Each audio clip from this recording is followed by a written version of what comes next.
Hello everyone, in this final tutorial in this three-part series we'll apply textures and basic lighting to our 3D model. So let's get started. First of all, I wanted to clean up a few things. We don't need these points anymore, and our model currently isn't rotating correctly. It's rotating with the front up. That's just how the model is located inside the 3D model or inside the file. But to fix this, be nice, we can multiply our current model matrix by another from axis angle matrix, and for this axis we'll use the x-axis, so we'll say 1, 0, 0, and the angle will be 90, but we need to pass it in as radians, so we'll say 90.2 radians. So very nice. As you can see, if we run it now again, you will see that the model is rotated correctly. Okay, good. So let's get started. First of all, we need to use an image loading library. For this, we'll be using STB image. If you're familiar with C or C++, you might also be familiar with this library. Grab the latest version, 0.2.4. Then we'll create a new file called texture.rs. And in here, we'll be doing all our texture loading and stuff. So first, let's create a new struct. We'll let it derive from clone and debug. Make a public struct called texture. This will have all the texture data, all the raw pixels, which will be formatted as a vector of U8. Every single RGBA value will be a single element in this vector. That's how STB image loads things. Then the width and the height will store those as U32s. And then finally our channel count. This will be the amount of channels which are inside our data. So if you just have an RGB image, channel count will be 3. If you have an RGBA image, your channel count will be 4. And maybe you just have an image with grayscale values, so then channel count will be 1. Then we can create our load texture function, just like we did for load model. We'll take the file path and we'll return a texture. So STB image is unfortunately an unsafe library because you just use raw C functions with a small wrapper around it. For that, we need to first create a few local variables, width, height, and channel count. And that's because STB image, we can use this by first, let's use it in main. We'll say mod texture and we'll just use everything from texture. Well, we only need texture and load texture. What we can do then, yes there is, don't lie to me. What we can do then is say STB image on the library, again STB image, the bindings, and then we can say STBI load, STBI load. What it needs then, it needs the file name as a raw C pointer. To convert our nice and safe Rust string to a very unsafe and dangerous C string, we can say file path will be equal to std foreign function interface C string. Then we'll create a new C string, of course, and we'll say file path.s bytes, and we'll unwrap the result because we're so sure our file path doesn't contain any weird characters.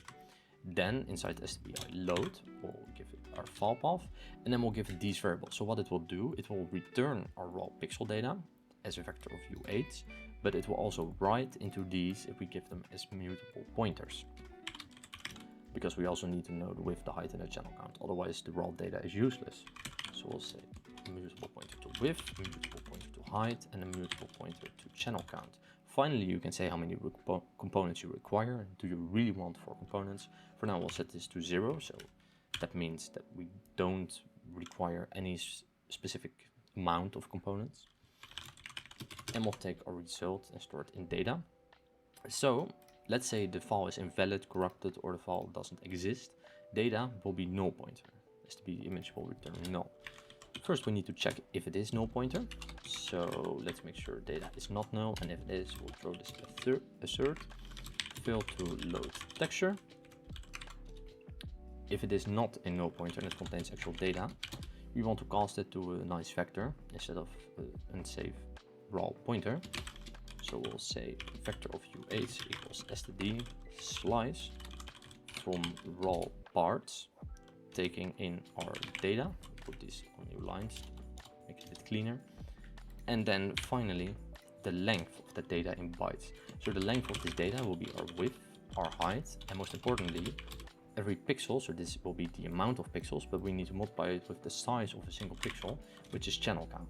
Every single channel is the size of a single byte, so we can just cast this to a u size. And then finally, we need to say that to vec to put it in the vector instead of a slice. Good. So now we have our raw pixel data, and we can return a texture object with data. Width, we'll cast it to a u32 because an i32 doesn't make sense in my opinion. Why would height and width be allowed to be negative? Height as u32, and finally channel count. Again, casting it this time to a u size. There you go. One final thing, file path should be a pointer, so we can just say as pointer. And there you go. That's how you load a texture. So if you take a look, we have our glTF file, we have our binary file, but we also have our separate images. How do we know which image to use and what the actual path to that image is? We can check this inside our model loading. So what we'll do is here inside our process node function, we have pbr.baseColorVector, but we also have pbr.baseColorTexture. This is optional, it won't always be there, and it will return a glTF texture. So to store this, we'll store these in our material and we'll say public. Then we need to include our texture, so we'll say use create texture. And we'll also need our load texture function a bit later. So we'll use those two, and then we'll say base color texture. This will be optional, because when we initialize it with default, or maybe you are loading a model which doesn't even have a texture, by default it will be none. This won't be copyable, unfortunately, anymore. And then what we can do in here, so we want to extract the file path to the texture. The loading we'll do in here, don't worry. But we need to get the file path. How can we do that? We can get the actual file path by first checking if we have a texture. So some texture, base color texture equals our PBR base color texture. If we do have one, we want to check if it's an external texture. So glTF also allows you to store the texture data inside our binary file or even inside the glTF file. We'll for now only support external textures. If you look on the internet, download any glTF file, most of the time they come in multiple configurations and you can just use the one with external textures. It's quite common. glTF image source URI, care about URI, like that, and then we'll set this to our base color texture dot texture, and then the source of the texture, which will be an image, and then the source of the image. Quite confusing. What we can do then is we can say material dot base color texture equals sum load texture with our path. But unfortunately, if we try to run this, then this will crash. Why is that? That's because right now the path to our base color texture will be default albedo.jpg, but the actual file path corresponding to the executable will be assets / damaged helmet / default albedo.jpg. So we need to take the file path to our damaged helmet.glTF when we're loading, when we're processing the nodes. We'll need to go up one level, so we just have the directory and we need to append that with default albedo.jpg. So as you can see, it failed because it failed to load texture, couldn't find it. So what we can do in here, it's a bit confusing. First of all, we need to pass this file path into our process node because we want to know what was our file path. What we need to do then is we'll pass it here as well. So we have a file path, nice, neat. We'll create our model path, file path. We'll create an actual path out of this instead of a string. Give it our file path. Because it's now in a path object instead of a plain string, we can do some neat tricks with it. For example, we can say texture path will be equal to model path dot parent. So this will go up one level. Then unwrap or else. Maybe we weren't able to go up one level. If we were not, then we'll just create a root path by saying dot slash. Then finally, our valid path will join for URI.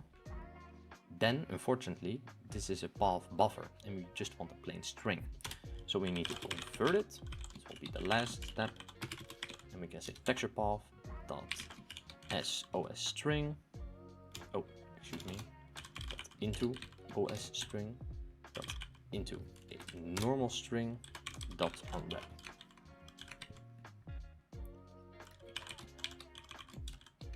So use the correct namespace here as well. Then finally, we can pass this in as a reference. Unfortunately, oh yeah, this is not for a function interface, this is path, excuse me. If we run it now again, you will see nothing will happen, but at least it won't crash and we'll know we successfully loaded our texture. So that's a good start. There you go, the exact same result. So to actually get some texture pixels on the screen, we can use our texture coordinates. We haven't loaded them yet, but it's quite easy.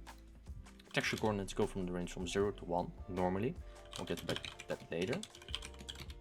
They are also called UV coordinates. Maybe you're already familiar with them, and they're also vertex attributes. So we again need to interpolate between vertices using the barycentric coordinates. The default will be vec2 0. And then we'll load them in here. You can load them just like normals, except one small difference. So you can have multiple channels of texture coordinates. For now, we'll only use the first channel at index 0. It's quite unlikely that it even is more than one texture channel. Some professional art assets have multiple texture coordinates. For different maps, we'll only use one map for now, so no worries at all. Then we'll loop over those texture coordinates. One small difference, we need to say dot into f32 dot enumerate vertices I dot text coord equals vec2 from our texture coordinate, because again it's an f32 array of 2, it needs to be vec2. Very nice. So now that we have our texture coordinates, we need to interpolate between them using our barycentric coordinates. So just like our normal. Fortunately, we don't need to multiply with the inverse transpose model matrix, because normals needed to be in world space, but these can just be in model space, of course. Will be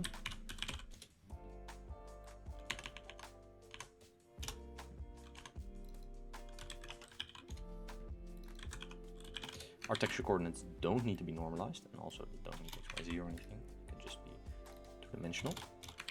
So now that we have our texture coordinates, we need one final thing. We need our actual material to use our texture. So we can pass this in. And then in here, we can say material equals model.materials, and the index will be our mesh.material index, because as you can remember, multiple meshes can use the same material. We'll take a reference of this material and we'll pass it in here. So now that we have our material and our texture coordinates, one final thing awaits. We need to create a function to get our actual pixel value from our data. We can do this by, let's include the texture, create a new method called getPixel, and this will have our x as an f32 and our y as an f32. These will be in the range from 0 to 1, but they can go over 1. So let's say it's 1.2 and then it needs to wrap around to 0.2. Sometimes artists want to wrap around their UV coordinates, and this model unfortunately does that as well. So it won't render correctly, it will actually crash if we don't wrap it around. First we need to get them in the range from 0 to 1 to 0 to width and 0 to height. So we can say x times self.width as an f32, cast that back to a usize, and take the modulo operator to wrap it around our width by saying self.width minus 1 as usize. do the same for our y coordinate and our height. So we say y, height, and again our height. Okay, nice. So these are now in the space between the 0 and our width, 0 and our height, and they wrap around nicely. What we can do then, I want to support multiple channel counts, because I don't know if you're having an RGB or RGBA image. So we'll say match channel count. Let's say we have 4 channels. This will be the easiest one, but they're all quite identical. We'll transmute our data into a new vector, so we won't actually copy or move any data. This will just represent it differently. So we'll transmute it into a vector with 4 elements, which will be equal to save, SD memory, transmute, and then our data. Now that we have our data, we can get our pixel, which will be a reference or data, and we'll say x plus, you might be quite familiar by this time, y times our width as a U size, of course. So for every y, you move around an x amount for our width. Finally, we'll return our pixel. One thing to note, we still don't use our math library. So this will compile. Very good. And we'll need to convert these back because these are in the range from 0 to 255 and bottom in the range of 0 to 1. So say the first element is an F32 divided by the maximum value of our U8. And we'll do that for all 4 components. Then, how do we do this? Excuse me.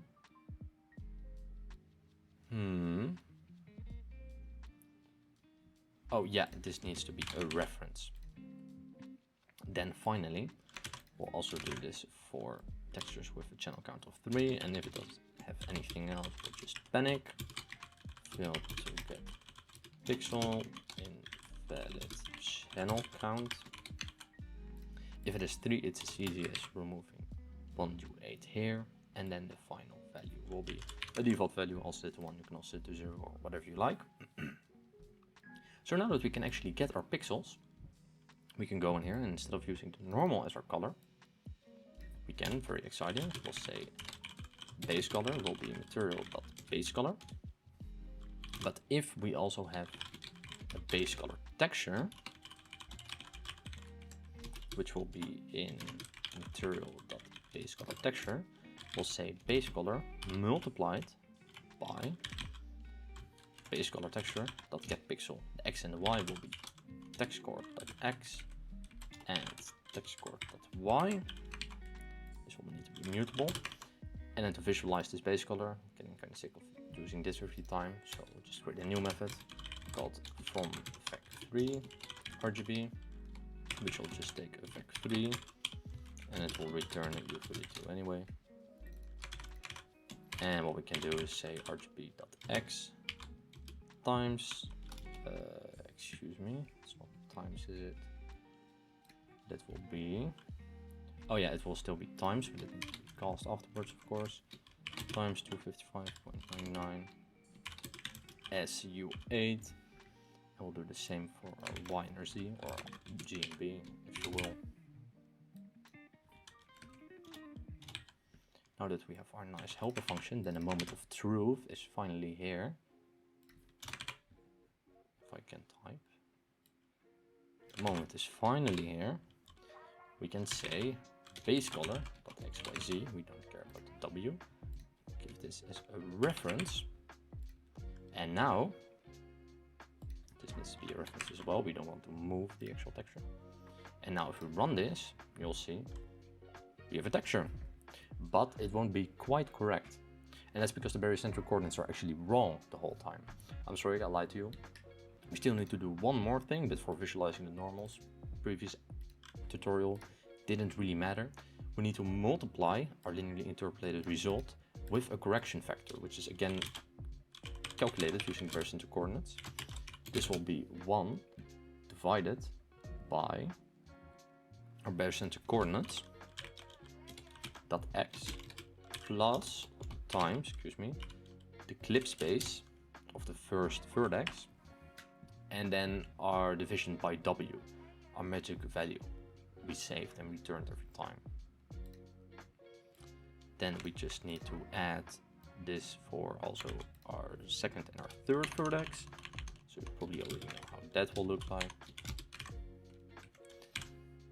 And then that's it. So let's see, vertex number 2, vertex number 3. So this will be our correction factor. And we need to multiply with that. Same for the normals. We also need to do that officially. So now they're 100% correct, our normals finally. Still need to normalize. Texture coordinates don't need to be normalized, of course. And if we run this now, you'll see a nice textured model.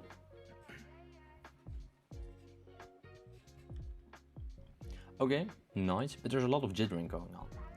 And it's because we're sampling per point. So a texture coordinate might change constantly between multiple pixels. It would be nice if we interpolated between the closest pixels of our texture coordinate. It's called bilinearly interpolation, and it's actually quite easy to implement, so let's do that real quick. We'll still be using this method, but we'll create a new method, which will be called sample pixel. This will be a bit more expensive to run, but it also looks quite a lot better. So the idea of bilinear sampling is we'll take 4 samples and we'll interpolate between those. We'll take the inverse dimensions first for texture. You could also pre-calculate this when you construct a new texture. 1 divided by our width and 1 divided by our height. So this will be the size of a single pixel if you normalize it to the width. Then our top left pixel. So we'll take 4 samples, top left, top right, bottom right. So let's say self.getPixel. Our x minus inverse dimensions.x and our y minus inverse dimensions.y. Because top will be negative and left will be negative, bottom will be positive, and our right will also be positive. So this will be minus minus, this will be positive positive. We can do the same for our other 3 pixels. So top left, bottom left, top right, bottom right, top right. Doesn't really matter in which order you define these, of course. Then these 2 need to be plus, and these 2 need to be plus as well, because the bottom right will be plus plus and the top left will be minus minus, and you can figure the other 2 out as well. You should be consistent with how you do this. Then our x, we need to remap it, because right now it goes from 0 to 1. We want this in a space from 0 to our width, and from 0 to our height. We don't need to wrap it around because we'll use these for a different purpose. We want to know by how much our texture coordinate is past an entire pixel. So what we want to do is we want to get our delta x. So let's say our texture coordinate is 1.5. We want to get that 0.5 out of there. So we can say x minus cast x to an integer and cast the black to a float. Casting it to an integer will remove all decimal data and we'll just take the whole number. Then subtracting that from our normal float will give us just the decimals.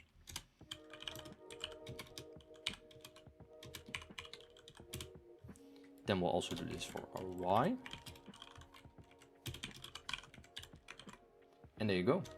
So what we can do now is actually linearly interpolate between these 4 values. So our bottom value of the entire bottom, so we'll interpolate between bottom left and bottom right. This is a built-in function from the math library. If our s value is 0, it will be entirely bottom left. If it's 1, it will be entirely bottom right, and in between will be a mix of those 2 values. So we want to say delta x. Same for the top, it will be top left, and we will linearly interpolate it with top right, again with delta x, and then finally we'll return top, interpolate by bottom with delta y, because if you can remember, if this is 0, we want our top, because top is negative and bottom is positive, as we defined here.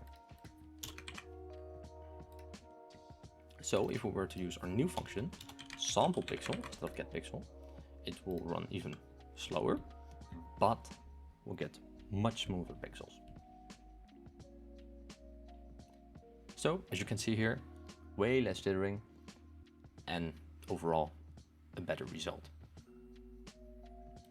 Then for the last part, I promised lighting. To calculate our lighting, we can take the dot product between a normal and a light direction. We'll just do a directional light for purposes of this tutorial. And that will be the light intensity. So we'll first create the directional light direction, which will be the normalized vector. Play around with this if you want.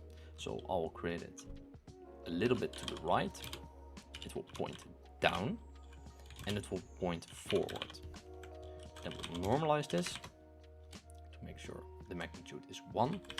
And then we can calculate our actual light intensity at this pixel, which will be our normal dot minus our light direction. Then theoretically we also need to clamp this between 0 and 1.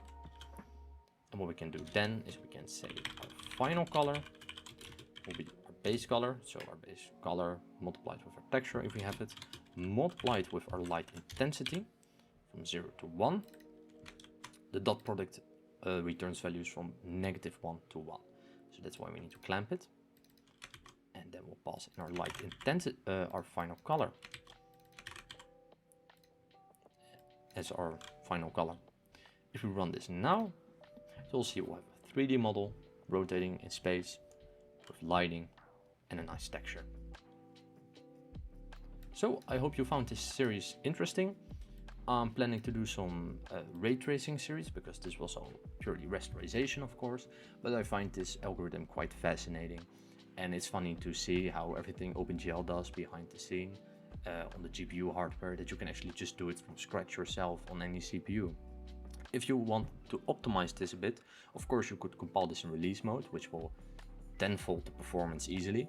But on top of that, I highly recommend multi-threading this or applying SIMD and play around and see if you can find some small optimizations. For example, one viewer already pointed out that if the result of this edge function is smaller than 0, then why bother even doing these two edge functions, which is a very good point.